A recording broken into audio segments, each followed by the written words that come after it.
Good day mga ka-airsoft. Good day mga ka-bigman.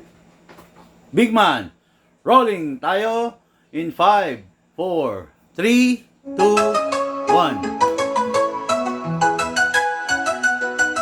Sa Big Man Hobby Shop, salig ng galawan. Airsoft gear mo, siguradong pangmalakasan. Airsoft needs mo, dito mo lang hanap. Quality service, di ka iiwan sa alangan.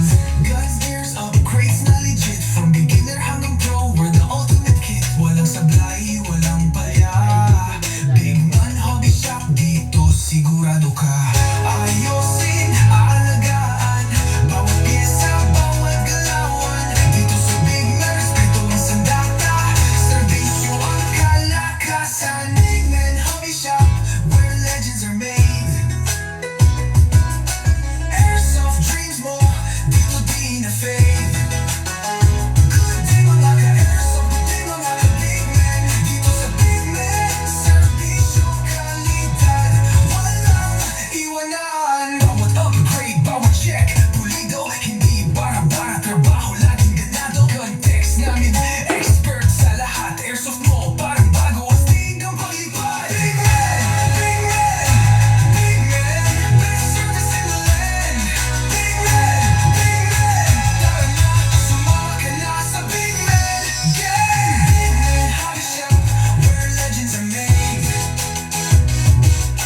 Airsoft dreams mo, dito di na fade. Good day mga ka-airsoft, good day mga ka-Big Man. Dito sa Big Man, serbisyo kalidad. Walang iwanan. Big Man, Big Man. Best service in the land. Big Man, Big Man. Tara na, sumama ka na sa Big Man Gang. Big Man Hobby Shop. Game strong, service stronger.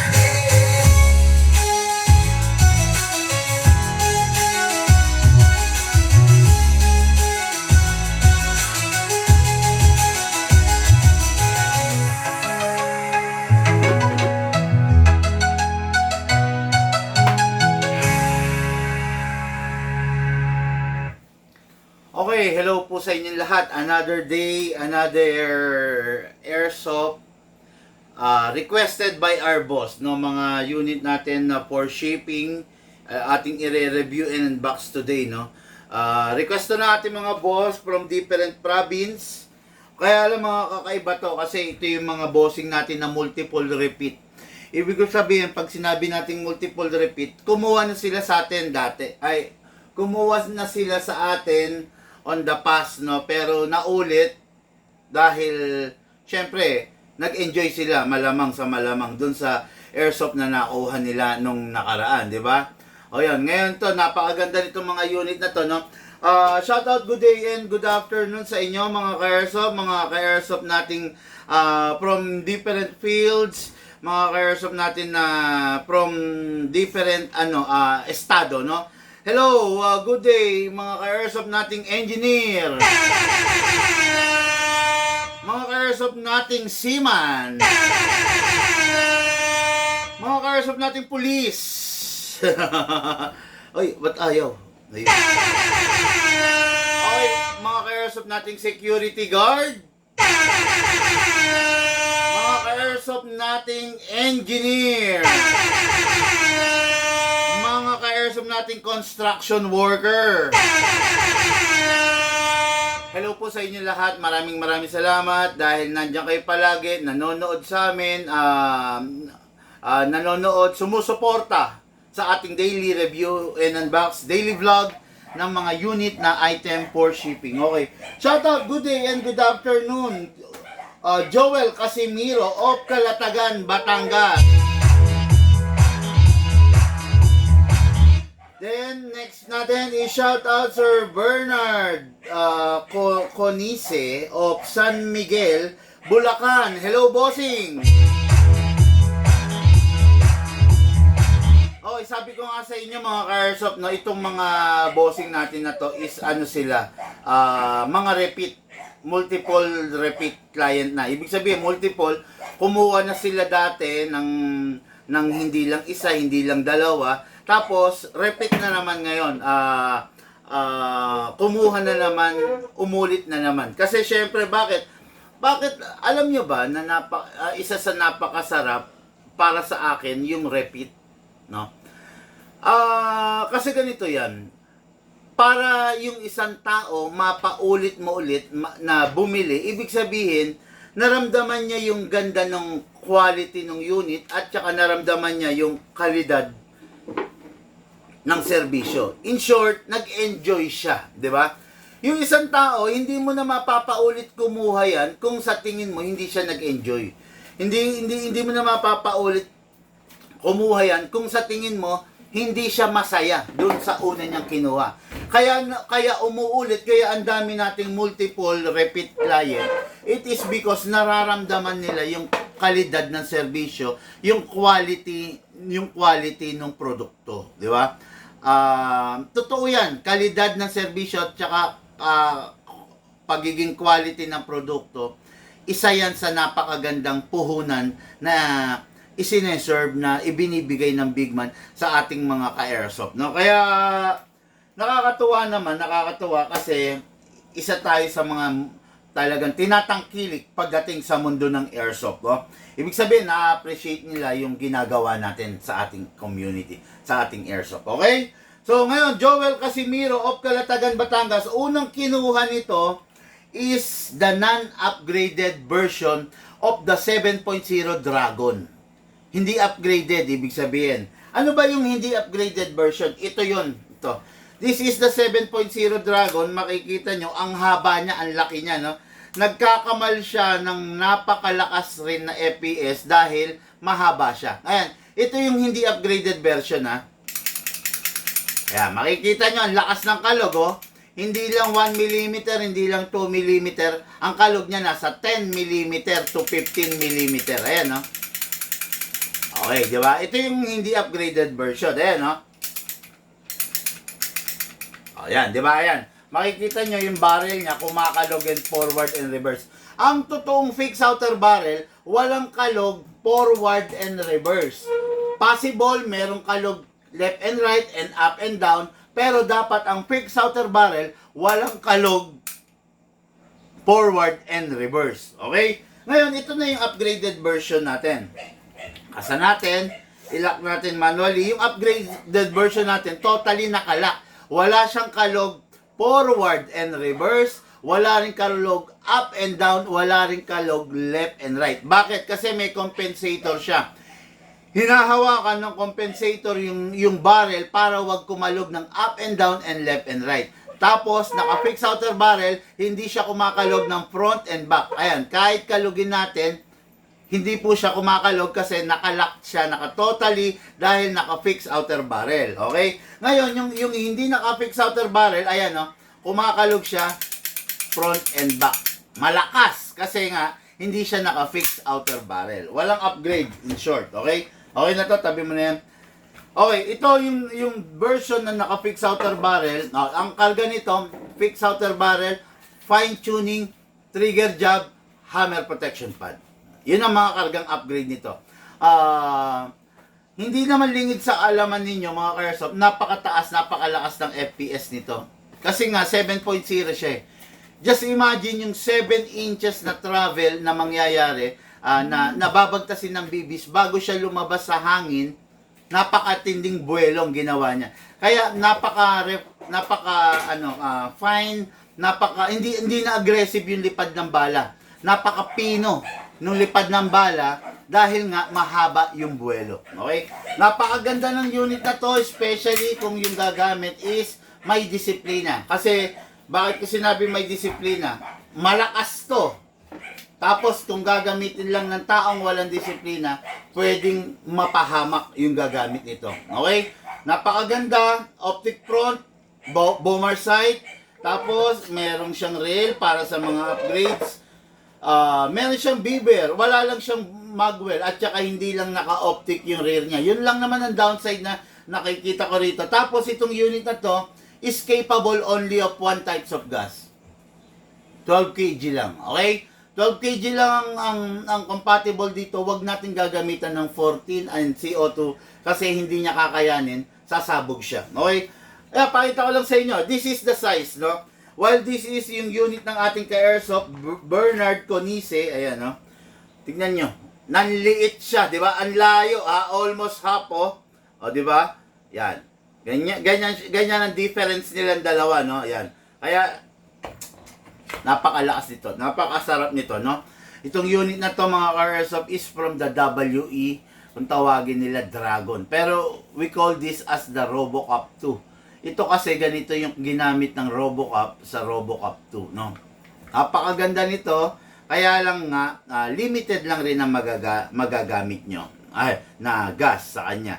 Hindi katulad ng ibang mga unit na pwedeng 12 kg, pwedeng 14 kg. Ito, pang 12 kg lang po talaga to. Makinig po kayo para po hindi kayo mapahamak, okay? Powered by a high kappa magazine. Ang high kappa magazine, maximum of 27 rounds only. Hindi mo siya pwedeng punuin. I don't suggest na punuin mo ng 27. It is because manghihina yung spring. Okay? 20 to 23 rounds is enough. Pwede na yon. Lagyan mo na lang ulit ng panibago. Huwag mo lang sasagarin ng bala kasi pwedeng manghina yung spring. Masira. Yung spring wala na bibili. Mahihirapan tayo pag nasira na. Okay? So ngayon, nasa na ba yung ano natin? Silicone. Silicone oil, syempre, hindi tayo pwede magpabaya. May gas na tayo. Silicone oil, hindi tayo pwede ayun si Jason. Kuya Jason, sandali. Bigyan kita ng big bro. Ayun, hindi tayo pwede magpabaya sa silicone oil. Press the valve. Okay, then spray. I-sprayan natin, lalagyan natin ng oil sa output valve. Lalagyan din natin ng oil sa inlet valve. Matik yan. Huwag natin papabayaan sa oil kasi yung wear and tear ma-advance. Okay? Meron akong i-share sa inyo sa mga darating na araw. Meron tayong ka-airsoft na hindi nag-silicone oil sa kanyang unit. Tatandaan nyo ito mga ka-airsoft, ang Shadow 2 is isa sa mga pinakamalulupit, pinakamatitindi, pinakamatitigas na unit. Pero sa hindi inaasahang pagkakataon, dahil hindi nag-silicone oil yung tao, yung Shadow 2, nanlambot. In just 3 days, yung Shadow 2 niya, naubos. In just 3 days, yung Shadow 2 niya, napudpud. Ipapakita ko sa inyo yan, i-ano ko sa inyo yan, ilo-launch ko yan sa no face reveal vlog na gagawin natin. Okay? Ha? Si Kuya Francis. Saan? Ano gagawa? May ginagawa doon sabi ni Kuya Jason. Saan daw? Doon sa isang bahay. Syempre, nandun nga. Okay, no? So, yun, abangan ninyo, try natin kung mailalabas ko sa no face reveal vlog natin yan, no? Sa mga darating na araw, yung vlog niyan, kung paano nasira yung shadow. No? Kahit ako, nabigla ako, no? Kasi ang Shadow 2, isa sa pinakamatigas na unit. Full steel nga ang Shadow, eh. Tapos, nasira lang ng gano'n, no? May papakita ko sa inyo yan, no? Okay, so, let's begin, mga ka-airsoft. This is the unit ng ating ka-airsoft, ha? Ito yung unit ng ating ka-airsoft. Ito yung magazine niya. Meron ng silicone oil. Lagyan natin to ng oil. Again, sabi ko sa inyo, huwag niyong bibiruin. Huwag niyong titipirin sa oil, no? Huwag niyong hahayaan na hindi malalagyan ng oil kasi masisira yung unit niyo. Lagay tayo sa slide stopper, lagay rin po tayo sa nozzle. Okay, then release, tapos rest. Ngayon ito po, lalagyan po natin to ng bala, okay? Ay, ng hangin. Sabi ko nga sa inyo, compatible na hangin lang dito is 12 kg, kaya lalagyan lang po natin ng 12 kg. Upside down, then press down. 1. May leak? Sandali. Pengin muna ako ng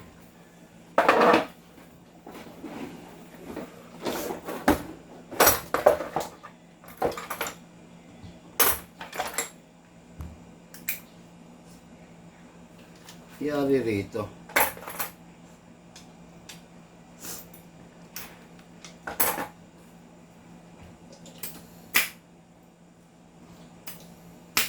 Okay na. Ano lang, natinga lang. Natinga lang pag gano'n, no? So, wala namang problema. Natinga lang siya, okay? Ayun, nalagyan ko siya ng dalawang pusit, no? So, okay na yon. Ayan, lalagyan natin ng bala. Then, hatakin natin ito pababa. Put your right thumb here. Then, pump lang po para malagyan siya ng bala, no? Mas maganda pag meron kayong reloader dahil ang tendency pag meron reloader, mabilis lang. Pag wala po kayong reloader, isa-isa nyo pong ilalagay yung bala. Okay? Pasok sa unit, malakas, kasa, ready to fire. Again, meron siyang beaver tail. Kailangan ma-press mo para mag-fire. Meron rin siyang ambidextrous na safe. Pag naka-safe, hindi siya magpa-fire. While firing, pag nabitawan mo yung beaver tail, mag-open slide yan, indication na na-detect niya na hindi ka nakapindot. Okay? Firing po tayo. Firing! Grabing lakas! Open slide kasi wala na pong bala. Next thing to do, release the magazine, release the slide, then rest the hammer by pressing the trigger. Okay. Uy. Yun. Itong unit na to, unit na ating ka-airsoft, multiple repeat ka-airsoft, Joel Casimiro of Calatagan, Batangas. Again, this is the upgraded version. Naka-fine tuning, naka-trigger job, naka-fix outer barrel. Ayan. Tingnan nyo yung ganito yung unit. Kalugin nyo pag kumakalog, hindi naka-fix outer barrel yan. Ayan, napakaganda, napakalupit, nakalock talaga. Dito sa Big Man, upgraded ang makukuha mo. Dito sa Big Man, competition grade ang lalaruin mo. Dito sa Big Man, ang binabayaran mo is yung pagiging quality ng unit. Ang unit dito, hindi gawang Lunes, sirang Martes. Ang unit dito, napakatibay, napakaganda ng pagkakasetup. Pag hindi na gagamitin yung unit, make sure wala lamang bala at wala lamang hangin. Laman. Okay, so nakita niyo 'yon, 7.0, ang daming pinakawalan, 'di ba? Ang dami pang laman nun. Ang dami pang pwedeng iputok nun, no? Kaya lang ayun, napakawalan na po natin, no? Okay, so dire-diretso po tayo. Unit ng ating airsoft, Bernard Conice of San Miguel, Bulacan. Repeat rin to. Kumuha sa atin 3 days, 4 days ago, no, nakamit natin to, kumuha sa atin to nung mga nakaraang weeks. Tapos pinuntahan natin siya sa San Miguel, Bulacan kasi unang-una hindi niya alam ang paggamit, hindi niya napanood yung live. So, mas prefer niya makita niya ng actual. Okay? Kaya pinuntahan natin siya nung nakaraan, pinagbigyan natin. Pero sa after nun, ilang days ang lumipas, bigla ulit nag-request ng isa pang pistol. Ito po yun. Mas maliit, mas maganda, mas handy. Although mas malakas yung una niyang kinuha kasi Shadow 2 yung una niyang kinuha. No? Shadow 2 mas malakas, kaya ngayon parang ang mangyayari, hindi naman palagi malakas. Paupuin mo muna si Sarah. Malakas ang pagiging batayan ng isang magandang pistol, di ba? Yan, katulad niyan ito, kakaiba tong pistol na to. Bakit? Kung familiar kayo, meron tayong WE Glock 18, di ba? Yan, meron tayong WE na Glock 18, pero ito, AW Custom to. Ano ba yung AW Custom? AW Custom is the high-end version ng WE. Actually, same maker yan, same company yan. Kaya lang, mas high-end version ng mga AW Custom. Makikita nyo yan, meron rin siyang selector dito. Yung selector na yan, selector from single fire going to rapid fire. Vice versa. Okay? Ayan. Pag nakataas, single fire. Pag nakababa, rapid fire. Okay? Yan, yan. Selector yan, dyan nyo lang ise-select. Okay? Let's begin mga airsoft. Number 1, nilalagyan ng gas sa ibabaw para hindi maubos yung barrel. Kasa, ilak manually, lalagyan natin yung nozzle. Ang nozzle nito, premium. Naka-fine tuning, naka-trigger job, naka-premium na nozzle, naka-hop-up rubber. Okay? Ganda. Naka-hop-up rubber na rin. Tapos, ano pa, yun nga, single fire, rapid fire, conventional sight lang, hindi siya optic. Wala rin siyang magwell. Good as Glock. Napakaganda, no? Kaya lang high-end version to. Ang AW Custom, tatandaan nyo, high-end version yan ng WE, okay? Lagay tayo sa ibabaw. Lahat to premium na, makikita nyo. 'Di ba? Color red na to. Oh. Red na rin yung half rubber, red na rin. Naka-premium na to, no? Okay, so ito yung magazine, lalagyan natin ng gas. Kaya lang mga ka-airsoft, kahit premium siya, compatible only siya with a 12 kg. Huwag niyo pong gagamitan ng 14 kg, okay? Okay, Sir Bernard Conise, Santa Rita, Bata, San Miguel, Bulacan. Okay, sa ano to, third gate of the National High School. Third gate na. Nandun sila, doon ang compound nila.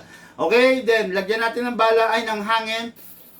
1, 2 seconds. Enough na yon. Naka-fine tuning, naka-trigger job to. Napakatipid nito.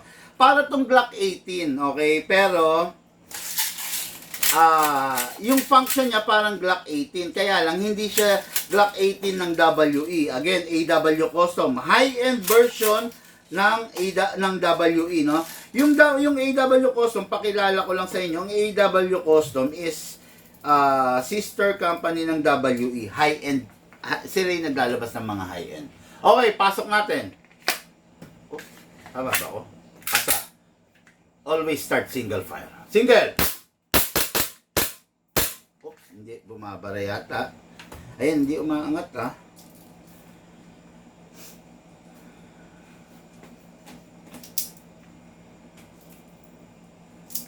Okay, tingnan natin. Single.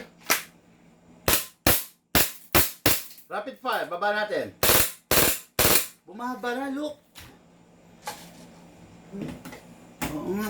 Ano to? Nangyari rito. Meron ba akong ibang magazine? Bigyan mo muna ako ng ibang magazine. Ng Glock.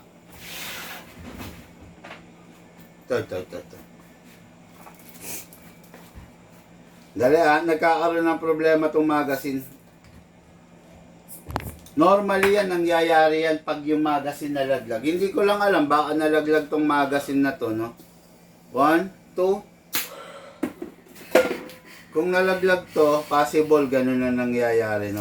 Mga airsoft, may pakiusap lang ako, iwasan yung malaglag yung magazine nyo kasi pag nalaglag yung magazine nyo, maraming pwedeng mangyari, di ba? Imbis na maayos kayo naglalaro, possible magkakaroon ng problema. Firing! Rapid fire, switch natin pababa. Single fire, balik natin.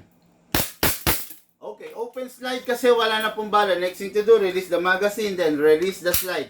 Rest the hammer by pressing the trigger, then make sure na ibabalik natin siya sa single fire, okay? Yung kaya airsoft natin sa nung nakaraan, tanungin mo nga yung info nun. Yung taga San Rafael, Bulacan. Yung nakasira ng shadow, no?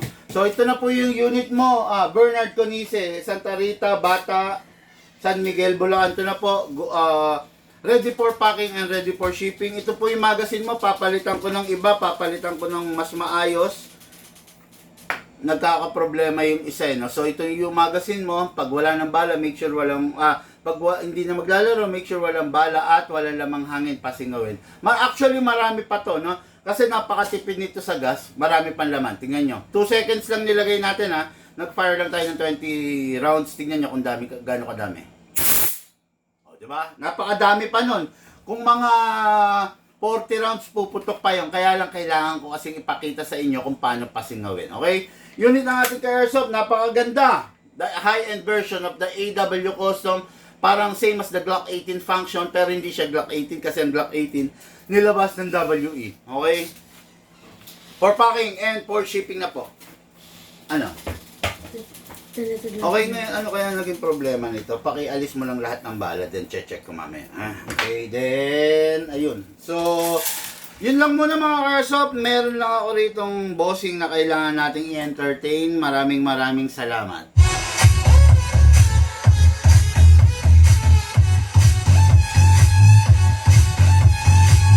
Mamaya magno face reveal vlog tayo. Papakita ko sa inyo yung nasirang shadow dahil sa hindi paggamit ng silicone oil.